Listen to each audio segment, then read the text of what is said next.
Hi, I'm Jonathan Saliba, your missionary to Bogota, Colombia, and this is our latest update. Back in Colombia. We returned to Colombia from the United States in March and immediately jumped back into ministry. God has also granted us a 2-year visa to stay in Colombia. That hasn't happened for over 5 years. So we are so thankful to God and to every one of you who has been faithfully praying for our visas. Bible studies continue. We were worried that having to leave Colombia for a couple months would mean our Bible studies might not go back to normal after we returned. But God is very good. Both of the Bible studies we had going before our trip have gone back to normal. In fact, one of the ladies who attends the Wednesday night study suggested that we start up a kids program in her apartment. We were so happy about that idea. So now we have one adult Bible study in one apartment. And in the apartment right next door, we have the kids' Bible study happening at the same time.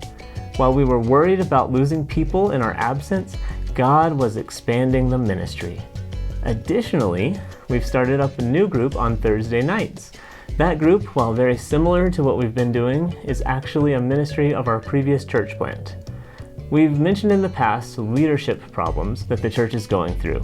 And this Thursday night group was not only an important step that the church needed to take in order to grow, but it has also allowed the church members to continue reaching new people with the gospel without exposing those new people to the church's problems. Trouble at church. We've been trying to deal patiently with the issues at our previous church plant for 9 months now, and it seems like we might be at the end of this process. The problem the church has been dealing with has been a lack of leadership on the part of the pastor and an overabundance of leadership on the part of the pastor's wife. The pastor did not accept the correction we offered. He started to treat the members of the church board with hostility and refused to meet with them, even just to talk about the problems. The problems were obvious to those who have been in the church for many years, but not well accepted or understood by those who were new to the church. In addition to that, many of the people who recognized these problems had already left the church because of them. That made for a difficult and awkward situation when it came to bringing the problem before the church.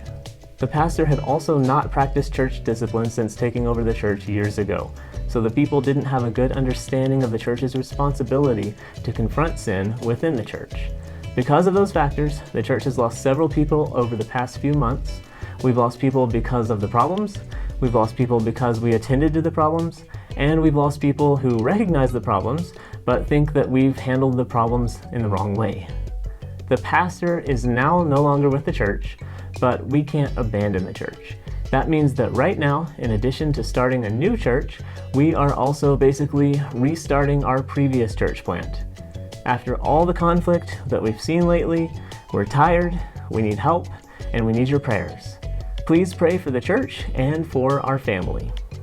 2026 Furlough. We need to raise some new support, so we plan to be back in the United States in the fall of 2026. Let us know if you need a visit from us at that time. We need to visit new churches to increase our support, but we also know that our current supporters want to hear from us as well. Find photos of these events and more at teamcolumbia.org.